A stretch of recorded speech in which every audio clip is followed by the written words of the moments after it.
BCom first year के प्यारे बच्चों, स्वागत है आप सभी का इंडिया स्वेब में। आज मैं आपको सिखाने वाला हूँ मूल्यह्रास का क्रमागत ह्रास पद्धति अनुसार उदाहरण नंबर 10। क्रमागत ह्रास पद्धति अनुसार किस तरह से ह्रास लगाया जाता है और खाते कैसे बनते हैं। बहुत सारे बच्चों को इस चैप्टर में इतने इतने डाउट होते हैं कि क्या बताऊँ। ऐसे 4 क्वेश्चन बनाने के बाद भी एक तो नहीं बना पाते। तो उन्हीं सबको ध्यान में रखते हुए मैं डिटेल से इसको समझाने के लिए वीडियो बना रहा हूँ। तो सभी बच्चे ध्यान से देखना और समझना। देखो, स्थायी किस पद्धति हो चाहे घटती किस पद्धति हो, दोनों में कई मशीनें आती हैं और बीच में कई मशीनें चली जाती हैं और बीच में कई मशीनें आती भी हैं, पर उनका ह्रास अलग होता है। इनका ह्रास अलग तरीके से निकाला जाता है। यहाँ पर लाभ हानि की गणना इसके प्रारंभिक शेष पर होगी, वहाँ पर उनकी लाभ हानि की गणना मूल लागत पर की जाती है। थोड़ा डिफरेंस है, माइनर सा, जिसके कारण बच्चों को बहुत कन्फ्यूजन होता है। तो आप बनाते रहेंगे ना तो कन्फ्यूजन होता है दूर। ठीक है, तो चलो सबसे पहले देखो, प्रश्नों को ध्यान से पढ़ना होता है। ऐसे क्वेश्चनों में भले 5 मिनट लगे, पर प्रश्नों को पहले पढ़ के समझो। प्रश्न ने कहा कि 1 अप्रैल 2012 को अ कंपनी लिमिटेड ने एक मशीन 80,000 रुपये में क्रय की गई। ठीक आगे 1 अक्टूबर 2013 को 40,000 रुपये में एक अतिरिक्त मशीन खरीद उसमें जोड़ दी गई। 30 तारीख 6वें महीने 2014 को वह मशीन जो 1/10/2013 को 12,000 की लागत में क्रय की गई थी, उसे 11,000 में बेच दी। 2014 में एक मशीन बिका है, ठीक है, 6वें महीने में, लेकिन उसको खरीदा गया था 1/10/2013 में। 2013 में जो खरीदा था बच्चों, उसकी कीमत तो 40 है, फिर ये 12 कहाँ से आया। तो इसका मतलब ये समझना है कि जो 1/10/2013 में 40 का दिखा रहा है, उसमें से 12,000 का है। 40 में एक 12 का है, तो जो बचा हुआ है वो मशीन 2 होगा। तो ये चीज़ें थोड़ी निकालनी पड़ती है कार्यविधि में, जो कि मैं आपको यहाँ डिटेल से भी बताने वाला हूँ। ठीक, तो आगे ध्यान देना। फिर देखो, वैसे कोई कन्फ्यूजन भरा संयोजन हो सकता है, पढ़ो ध्यान से। वह 30 सितंबर 2014 को वह मशीन जो 1 अप्रैल 2012 को 32,000 रुपये में ख़रीदा गया था, उसको 26,700 रुपये में बेच दिया। अब यहाँ पर ध्यान देने वाली बात यह है कि ठीक 2014 में एक मशीन बिका 6वें महीने में और एक मशीन बिका 9वें महीने में। अब जो मशीन 1 अप्रैल 2012 में 32 का खरीदा गया था, आप देखेंगे 2012 में जो 1 अप्रैल था उसमें केवल 80 के मशीन खरीदा है। ये 32 का अलग से नहीं है, उसी में शामिल है। तो 80 में इस 32 को अलग करेंगे और जानेंगे कि अगली मशीन क्या है, कितने की है। तो ये एक क्रिटिकल क्वेश्चन है, जिसमें आपको थोड़ा पीछे जाकर के फिर से निकालना पड़ता है। आगे देखो क्या बोला है, उसको 26,700 में बेच दिया तथा 1 अप्रैल 2012 को 20,000 रुपये की और मशीन खरीदी।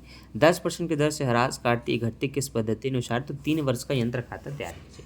ठीक है, देखो नॉर्मली हम क्वेश्चन को कैसे बनाते हैं, बस इस तरह से कि 1 अप्रैल 2012 को मशीन खरीदा, तो 2012 1 अप्रैल रोकड़ या बैंक खाते से बोल के 80,000 रुपये लिखते हैं, उसका 10% इधर लिखते हैं।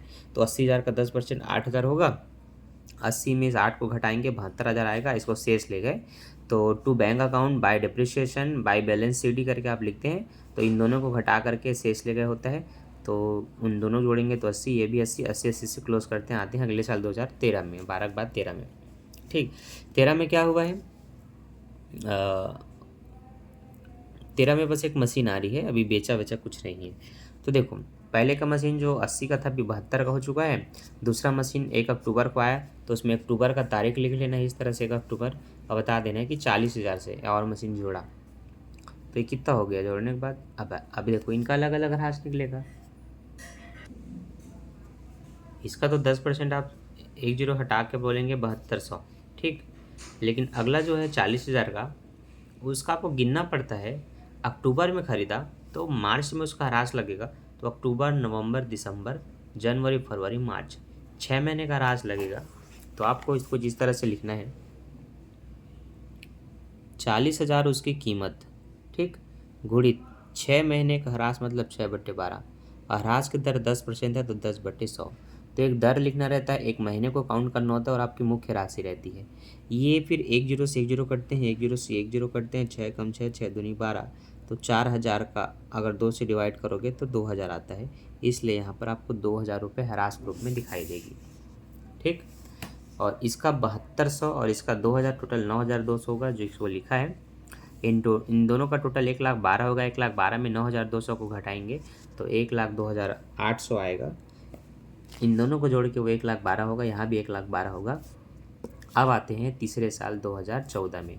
इस साल बहुत कुछ हुआ है जिसके लिए आपको पूरा प्रश्न पढ़ना पड़ता है कि 30 जून को 2014 में 13 में खरीदी गई मशीन को 12,000 जो 12,000 की लागत में खरीदी गई थी उसको 11 में बेचा। अब आपको पता होना चाहिए वह मशीन है कितने की। तो ध्यान देना, देखो क्या बोला है, वह मशीन जो 2013 में 12,000 की लागत से खरीदी थी। भाई 13 में हमने 40 का खरीदा था, 40 में अगर एक 12 का है तो देखो इसकी कार्यविधि कुछ किस तरह से इस तरह से होगी, इसको ध्यान देना, ठीक है। चलो मान लेते हैं कि सन 2013 में हमने 12,000 की एक मशीन खरीदी थी। कब खरीदी थी? अक्टूबर में। 6 महीने का ह्रास लगाओगे तो देखो इसका जो ह्रास निकलेगा वो क्या निकलेगा है। 6 महीना मतलब 6/12, 10% मतलब 10/100। ठीक है बच्चों, 1 जीरो से 1 जीरो कटता है, फिर ये 1 जीरो से 1 जीरो कटता है, 6 कम 6 कटता है, 6 दूनी 12। अब 1200 को 2 से काटेंगे तो 600 आएगा। तो ये आप कह सकते हैं कि 600 निकल रहा है। कितना निकल रहा है? 600। अब मशीन का लागत जो है ना 12,000, उसमें से उसका ह्रास काटते हैं ताकि पता चले वो अगले साल कितने साल का हो चुका है। तो अब सन 2014 में आएंगे, एक साल का ह्रास काटने के बाद। तो 2014 में वो हो चुका है 11,400 का। और मशीन बिका कब है? 2014 में ही बिका है। कितने में बिका है? 11,000 में बिका है। तो अब ध्यान देना, जो मशीन बिकती है ना उसकी बहुत सारी कार्यविधि होती है, बहुत सारी, पर कुछ हिस्सा आपको मैं समझा रहा हूँ, ध्यान देना। सबसे पहले तो पिछले साल उस पर जितने ह्रास लगा था उसको काटो और आओ अगले साल में। अगले साल जब आते हो तो उसका बिक्री कब हुआ है उस तिथि को देखना है, क्योंकि देखो 1 अप्रैल से हर मशीन पे ह्रास लगना शुरू होता है। अब अगर उसको अप्रैल में ना बेच के हमने अप्रैल, मई, जून, जुलाई, अगस्त, सितंबर तक उपयोग कर लिया और अक्टूबर में बेच रहे हैं, तो भाई कम से कम अप्रैल, मई, जून, जुलाई, अगस्त, सितंबर 6 महीने का तो ह्रास देना पड़ेगा। तो उतना निकालना पड़ता है। तो देखो मशीन बिका कब है? मशीन बिका है 30 जून को। 30 जून को बिका है तो आपने अप्रैल, मई, जून 3 महीने तो उपयोग किए हैं ना। तो 30 जून को जब भी बिका है तो आपको देखना पड़ता है कि अप्रैल से शुरुआत हो रही है तो अप्रैल, मई, जून 3 महीने इसका उपयोग हुआ है। तो इस स्थिति में आप क्या करते हैं, जो भी मशीन की वर्तमान लागत होती है क्रमागत ह्रास पद्धति में, उसको उसमें जितने महीने हमने उपयोग किया उसका ह्रास निकालते हैं, जो भी परसेंट होता है उसकी सहायता से। 10 एकम 10, 10 दहम 100, फिर ये जीरो से 1 जीरो कटा, 3 एकम 3, 3 चौक 12, 4 एकम 4, 4 दूनी 8, और 11 में 8 जाएगा 3 बचेगा, 4 अट्ठे 32, 2 बचेगा, 4 पंचे 20, 285 निकला। अब आप क्या करते हैं, देखिए जो आपका वर्तमान वैल्यू था 11,400, उसमें से इस ह्रास को काटते हैं। अब लाभ हानि की गणना होगी, ये समझ लेते हैं। तो प्रॉफिट एंड लॉस अकाउंट है ना, मतलब ये उसकी गणना होगी, स्टेटमेंट बोलते हैं उसे। अगर मैं 285 इसमें घटा देता हूँ तो कितना होगा? देखो 10 में 5 जाएगा, 5 बचेगा, 9 में 8 जाएगा, 1 बचेगा, 3 में 2 जाएगा, 1 बचेगा, फिर 1 का 1। अब इतने की मशीन है, आपको ये समझना है जिस वर्ष वो बिक रहा है उस समय उसका 3 माह का ह्रास काटने के बाद पता चला कि उसकी एक्चुअल जो वैल्यू है वो है 11,115। अब इतने की मशीन को कितने में बेचा उसको घटा दो, तो बिक्री इसकी हो रही है बच्चों 11,000 में। तो अगर 11,000 में बिकेगा ना तो शुद्ध 115 रुपये का इसमें हानि हुआ है। कितने का हानि हुआ है? 115 रुपये का। तो 115 रुपये को, इस हानि को दर्शाने के लिए हम क्या करेंगे, यहाँ पर ऐसे 115 बता देंगे कितने की क्या हुई है, हानि हुई है। ठीक, इन 3 चीज़ों का जो कार्यक्रम है पूरा देखो ध्यान से।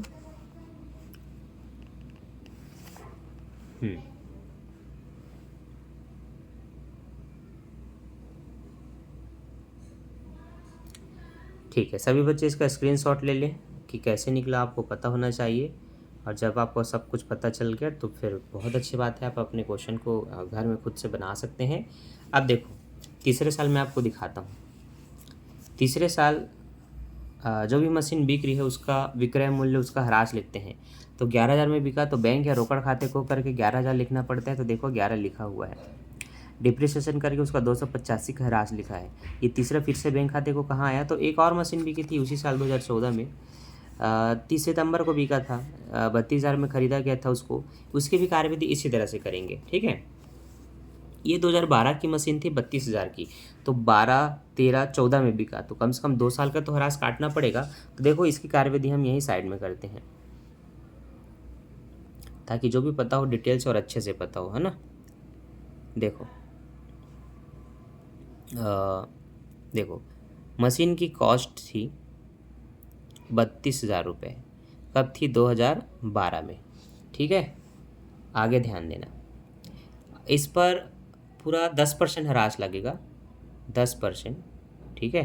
तो वो हो जाएगा 3200, ठीक। 3200 काटेंगे तो ध्यान देना, 0 से 0 कटा, 10 में 2 जाएगा 8 बचेगा, 11 में 11 में 3 जाएगा 8 बचेगा, 2 का 2, ठीक। अब इसका भी 10% लगेगा भाई, 2000, अब ये 13 में आ चुका है तो इस साल का भी ह्रास लगेगा, तो इसका 10% कितना होगा? एक जीरो को आप अगर हटा देते हो तो जो दिखता है वही 10% होता है ये, ठीक। घटाएंगे, 0 का 0 होगा, ये उधारी लेके 10, 10 में 8 गया 2, इसने उधारी दिया तो ये 7 हो चुका है, 7 में 8 नहीं घटेगा, 17 में 8 जाएगा 9, इसने उधारी दिया तो 7 में 2 जाएगा 5 और 2 का 2। तो जस्ट 2014 में उसकी वैल्यू कितनी हो चुकी है? 25,920 का। अब ये इस समय बिक रहा है, तो तारीख क्या है? सितंबर में बिक रहा है। किस सितंबर में? 30 सितंबर में। तो आपको ये ध्यान देना है, 30 सितंबर को कोई बिकता है तो उस समय हमने उसको अप्रैल से सितंबर तक उपयोग कर लिया, तो हम उसका भी ह्रास निकालेंगे इसमें। तो वही चीज़ें करनी है, अप्रैल, मई, जून, जुलाई, अगस्त, सितंबर, 6 महीने का ह्रास निकलेगा। तो हम क्या करेंगे, इस पर 6 महीने का ह्रास निकालेंगे। तो हम लिखेंगे 25,920 गुणित 6 महीने का ह्रास गुणित 10/100, ठीक। देखो बच्चों, 1 जीरो से 1 जीरो कटा, 1 जीरो से 1 जीरो कटा, 6 कम 6 2 12 कटा, 2 एकम 2, 2 दूनी 4, 2 नी 18, 2 छक्के 12, 1296 इसका ह्रास निकला, ठीक। अब उसको उसी में काटना होता है उसकी लागत में से। तो 2014 में उसकी लागत हो चुकी है 25,920, जिसमें से उसको सबसे पहले तो ह्रास कटता है जो कि है 1296, 10 में 6 जाएगा 4, 11 में 9 जाएगा 2, और 8 में 2 जाएगा 6, 5 में 1 जाएगा 4, इतना हुआ। अब जो बेचा जाता है उसको घटाते हैं, तो देखो जो विक्रय हुआ है वो अमाउंट बड़ा है, 26,700 में बिका है। कितने की मशीन? 24,000 की मशीन। तो 24 से 26 नहीं, 26 से 24 घटाएंगे तो 24,600, 24 को नीचे लिखेंगे, 10 में 4 घटाएंगे 6, 9 में 2 जाएगा 7, 6 में 6 गया 0, 6 में 4 गया 2 और ये कट गया। तो ये बच्चों लाभ हुआ है। क्या हुआ है? लाभ। लाभ को क्रेडिट करते हैं और हानि को डेबिट करते हैं, ये आपको पता होना चाहिए, ठीक। तो अब देखो जो जो मैंने आपको सिखाया, वो मशीन बिक रही है 26,700 में, सेकेंड मशीन, ये उसकी कीमत जैसे इसका लिखे हैं वैसे इसका भी लिखे हैं, ठीक है। अब उसका ह्रास मैंने आपको निकाल के बता दिया 1296, तो देखो ये उसका डिप्रिशिएशन है, ठीक। अब जो मशीन बिकती है उसका रोकड़ मूल्य लिखना होता है, उसका ह्रास लिखना होता है। तो 2 मशीन बिक रही है तो 2 रोकड़ मूल्य है, 2 ह्रास है, और जो लाभ हानि होती है उसको लिखनी होती है। तो लाभ को इधर लिखते हैं और हानि को इधर, है ना। डेबिट साइड हानि, डेबिट साइड लाभ को लिखना होता है और लॉस को क्रेडिट करना होता है, ठीक है। मैं उल्टा बोल दिया, ठीक है, यहाँ पर याद रखना। तो पहले वाले में लॉस हो रहा था 115 का, तो देखो वो क्रेडिट साइड है, और दूसरे वाले में लाभ हो रहा था तो लाभ देखो इधर है ना। हानि इधर है, लाभ इधर है। तो लाभ देखो 276 का मैंने आपको निकाल के दिखाया था, अभी लास्ट में हमने वही देखा है, पीछे वीडियो करके देख सकते हो। तो ये चीज़ें इस तरह से लिखी जाती हैं। अभी साल एक और मशीन आया है 20,000 का, ये यहाँ पर बोला है, उसको बैंक खाते से या रोकड़ खाते से बोल के लिखना है 20,000 रुपये। अब देखो हर साल अगर आप डबल मशीन देखते हो कि 80,000 में पहले ख़रीदा था लेकिन उसमें से एक 32,000 का शामिल है, तो एक और मशीन होगा, तो 80 में आप 32 घटा के देखो, अगली मशीन की कीमत शायद 48,000 हो जाए, है ना। तो इस तरह से आपको समझना है कि एक नहीं दो मशीनें हैं, तो अब उनका ह्रास लगेगा। तो मशीन 2 तो नहीं बिका है ना, इसमें जो 48 का होगा वो तो अभी नहीं बिका है, तो उसका ह्रास निकालना पड़ेगा। साथ ही साथ 40,000 की मशीन में एक 12 का है, तो 40 में 12 घटाओ, एक 28,000 का कुछ आएगा, तो एक वो मशीन का ह्रास लगेगा, और ये नया मशीन जो 20,000 का है इनका ह्रास लगेगा। तीनों का ह्रास निकाल करके जोड़ करके इस तरह से यहाँ पर लिखना है 7,448 रुपये, ठीक। तो इतना काम आपको करना है, ये मैं आपके लिए छोड़ा हूँ। जैसे मैंने आपको शुरू से बताया कि 12,000 का 10%, फिर ये इतना है 32,000 का 10%, फिर उसका 10% 2800, फिर ये तीसरे साल इतने का है। सेम काम आपको उनके लिए करना है। मशीन की कीमत बता देता हूँ कैसे निकालना है। 80 में 32 घटाएंगे तो दूसरे मशीन की कीमत पता चल जाएगी, जिसका 2 साल का ह्रास काट के अभी देखना है कितने का है। और जो 40,000 है उसमें से 12,000 काटोगे तो दूसरी मशीन की कीमत पता चलेगी 1 साल का ह्रास काटने के बाद वो दूसरे साल कितने का है। इतना आपको करना है भाई। बाकी जो मुख्य चीज़ें थी, ये सब कैसे निकला, ह्रास लाभ हानि, वो मैंने बता दिया। आई होप इतना काम आप कर लेंगे और ये क्वेश्चन आपसे बन जाएगा। तो इसको ज़रूर बनाइए, बना करके देखिए और मुझे कमेंट करके बताइए कि हाँ सर समझ में आ गया। और समझ में आ गया तो बहुत अच्छी बात है बच्चों, प्रैक्टिस करते रहो, जितना ज़्यादा बनाओगे उतना अच्छे से समझ में आएगा। ठीक है, मैंने आपके लिए क्लास बना दी है और एक एक क्वेश्चन के PDF भी मैंने इसी तरह से क्वेश्चन सॉल्व करके रखा है, नोट्स बना लिया हूँ आपके लिए। आप चाहें तो मात्र 200 रुपये में आप इम्पॉर्टेंट चैप्टर्स के PDF खरीद सकते हैं। आपको हर एक चैप्टर का नहीं खरीदना, तो जो भी आप चैप्टर खरीदना चाहते हैं उसके पेजेस हिसाब से आपको क्या बोलते हैं, प्राइस आपको पड़ेगा। जैसे कि मान लेते हैं कि 29-25 पन्ने पड़े तो आपको 30 रुपये उसमें पड़ने वाला है। ठीक है, 30 से ज़्यादा पेज होते हैं तो फिर वो 40-50 रुपये का एक चैप्टर्स का PDF का आपका लगेगा। तो जिसको भी आप PDF चाहिए आप खरीद सकते हैं। ठीक है, ये मान के चल सकते हैं कि एक चैप्टर का आपको 29-30 रुपये पड़ेगा। तो आप खुद से वीडियो देख करके समझ के क्वेश्चन बना सकते हैं। और अगर डाउट आपको ज़्यादा होता है, आपके आंसर नहीं आते हैं, तो आप PDF खरीद लीजिए, मैं आपको ये सजेस्ट करूँगा। क्योंकि गाइड वगैरह इसकी नहीं मिलती, और अगर गाइड मिलती तो बुक की कीमत 400-500 है, तो गाइड की कीमत कम से कम 300-250 रहता ही।